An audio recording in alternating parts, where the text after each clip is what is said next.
I hope everybody's having a great Wednesday, April 10th out there so far. My name is Hunter here on Weather on the Go. This is your afternoon update. And in today's afternoon update, we're going to be looking at significant severe weather occurring with an upgrade to an enhanced risk now on your Thursday. We're also going to be looking at a major warming trend still on track for this weekend with temperatures that are likely to be 30 degrees above normal, and confidence continues to increase in a more substantial severe weather event across the middle of the country as we go into next week. We'll dive into everything that you need to know in today's weather forecast. So if you are here and you are not a subscriber to Weather on the Go, make sure to hit the subscribe button down below and the like button. It helps out more than you know. So let's look here at our storm reports as of today, and we have several hail reports across Louisiana into southern Mississippi and even southern portions of Alabama. A lot of the significant severe weather has been near the Gulf Coast, but it has been significant severe weather today so far. The Storm Prediction Center's Day 1 outlook maintains a level 4 out of 5, a moderate risk of severe weather across southeastern Mississippi, southern Alabama, into northwestern Florida there. This does include the Mobile, Alabama vicinity, but the slight risk, an enhanced risk, is still stretching further to the north into Alabama here, and we are still keeping a close eye on the hurricane force wind gusts possible, over 75 mile per hour wind gusts possible through the Mobile area, perhaps over here into Panama City, the Montgomery region, and Dothan over here into southeastern Alabama later on today, and a substantial tornado risk as well, at 10 to 15% probability of a strong EF2 or stronger variety tornado still possible as we go through the day. The tornado risk moves all the way northward to a 2% chance up here into Huntsville, Florence, and into the Nashville vicinity as we go through today.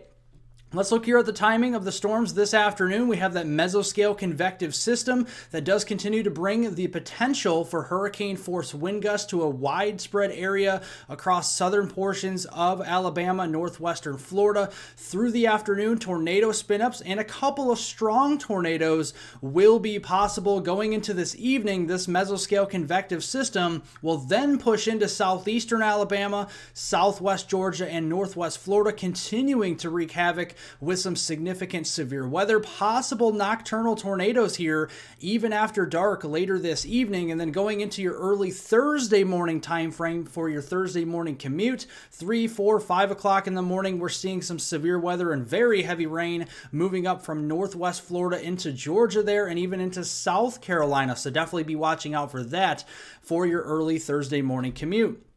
Going into your Thursday, the Storm Prediction Center's Day 2 update at midday did upgrade portions of the eastern Ohio Valley to an enhanced risk of severe weather across eastern and southeastern Ohio into West Virginia here. And you can see this is upgraded to a 10% risk of tornadoes here as well, but a large area of tornado concern all the way from Lake Erie southward through Florida as we go into your Thursday time frame. And just looking at some of the areas impacted with this 10% probability of tornadoes here: Akron down into the Cambridge region, Athens and down to Portsmouth, and even into portions there near Charleston, West Virginia. We have to be watching out for that potential increase in tornado activity as we go into your Thursday afternoon and evening time frame.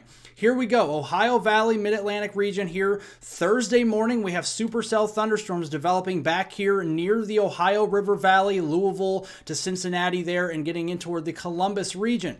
As we go into the afternoon, notice these storms will start to grow more widespread and also more intense near the track of that surface low, especially here across eastern and southeastern Ohio into West Virginia. We'll really have to be watching this. The wind shear is going to be maximized here, overlapping some of that instability Thursday afternoon. And then as we go into Thursday evening, those storms will push off to the east through the Pittsburgh region, through Charleston, getting over here into western Maryland. They will be on a weakening trend, but we'll continue to watch those for tornado potential even into the Thursday evening time frame.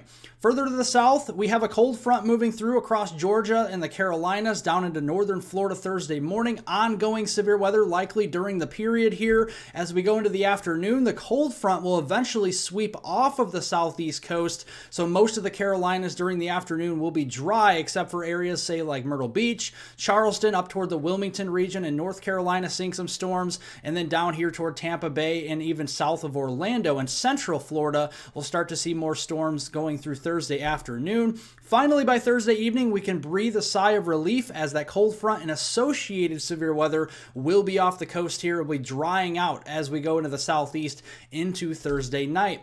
Overall, this storm is a wet storm. We're seeing very heavy rainfall amounts with this, regardless if you see severe weather or not. Widespread amounts from the Ohio Valley back down here through the lower Mississippi Valley, the southeast, the mid-Atlantic, the northeast, even up here in southeastern Canada, seeing widespread rainfall amounts of 1 to 3+ inches and a corridor here near the Gulf Coast stretching from Hattiesburg, Gulfport, Mississippi into the Mobile region, stretching over to Pensacola and Panama City. That stretches up just into southwest Georgia there. We could have a corridor of 4 to 7 inches or more of rain locally in this region, and that will enhance the flash flooding potential through your Thursday morning commute. Still hanging on to that moderate risk for flash flooding here. And this is the very area where we also do have the moderate risk for severe weather. So definitely make sure you do have multiple ways to receive warnings through your Thursday morning time frame. Flooding threat on Thursday during the day and into Friday will move up into the mid-Atlantic. We're talking about southern New York State, New Jersey, getting into Pennsylvania there, Maryland, over here into West Virginia and northern Virginia through that time frame Thursday during the day and into Friday. As we go into the weekend, we can finally, all of us in the United States, breathe a sigh of relief after what was a very busy week. A ridge of high pressure will be working in across the middle of the country Saturday the 13th and Sunday the 14th of April. And what this will do is lead to a warming trend, a warmer air than we have seen in some of these areas all spring long. Temperature anomalies 20, 30 degrees above normal up here in the Dakotas, down into Nebraska, Kansas, over here into the Midwest as well, into Minnesota, western Iowa, getting into northwestern portions of Missouri on Saturday. That will become more widespread across the high plains, the central plains over here to the upper Midwest, the lower Midwest, the Ohio Valley as we go into Sunday the 14th, and temperatures could be into the 90s as far north as Kansas during that period. And looking at the weekend, we can enjoy the warmer weather, get outdoors and walk the dog, get outdoors and do some exercise, because it's going to be sun-splashed skies out there on Saturday, even on Sunday here where we have widespread dry weather finally across the middle of the country.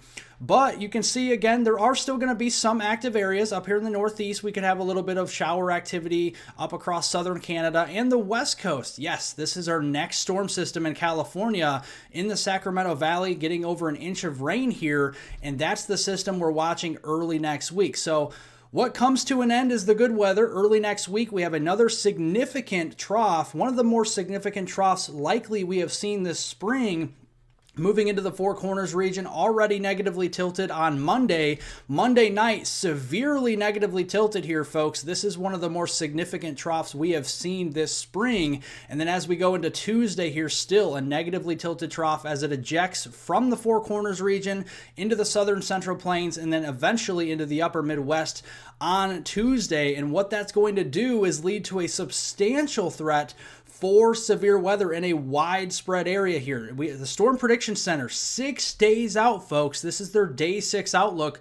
Look at the widespread nature of the slight risk of severe weather. This is a 15% probability already of severe weather in the yellow. This stretches up near Des Moines, Omaha, down through Kansas City here, Wichita, all the way south through Tulsa, into the Fort Smith area, Dallas, Fort Worth, all the way back to Abilene. Even a small area here of orange, that is a 30% probability, a level 3 out of 5, an enhanced risk of severe weather 6 days out across the Oklahoma City metro area, Elk City, Oklahoma, down into the Lawton, Fort Sill region, and even Wichita Falls, Texas as well. I do expect this to expand and likely grow in intensity and get upgraded as we do get closer Because look at the dynamics here. We have a very sharp dry line setting up across the plains here, and Monday evening, this is definitely going to be go time. We have warm, moist, unstable air coming off the Gulf of Mexico, very dry desert air from the Four Corners region behind it. There's the lift with that dry line.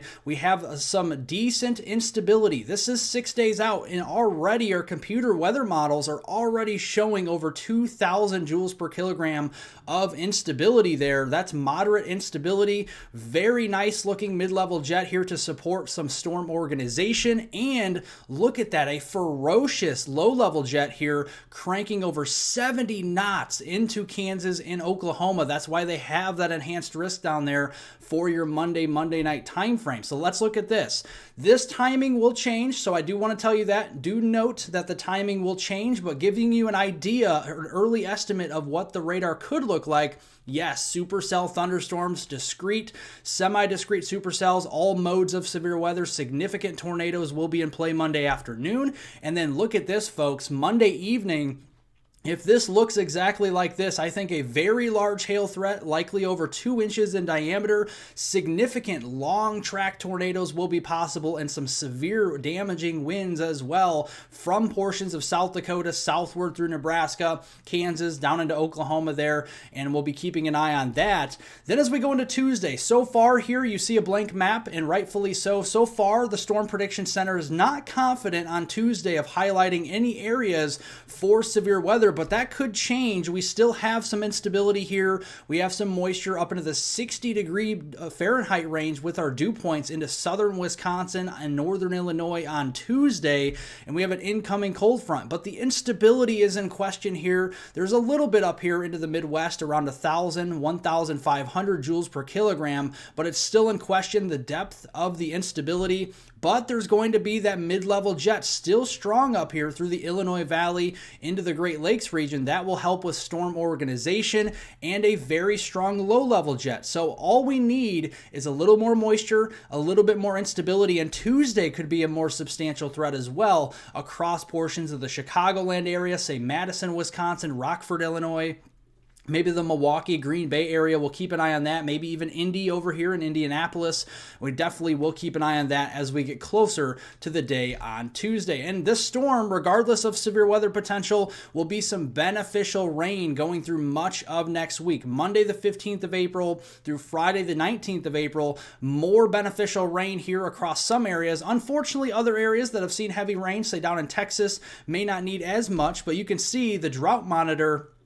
We need the rainfall here into Wisconsin, into Minnesota and Iowa, down here into Missouri, into portions of Kansas and Nebraska, even parts of the lower Ohio River Valley, places like southern Illinois, southeastern Missouri, into Kentucky there. A lot of widespread areas that do need some beneficial rain. It looks like we will get some of that as we go through next week. So again, thank you guys for joining here on this Wednesday afternoon update. As for the severe weather potential, stay safe out there. Have multiple ways to receive watches and warnings overnight tonight and throughout the day on Thursday. Another substantial risk of severe weather as we go into next week. Again, this is severe weather season, so be prepared for that. Thank you guys so much for watching, and I hope everyone has a wonderful rest of their Wednesday out there.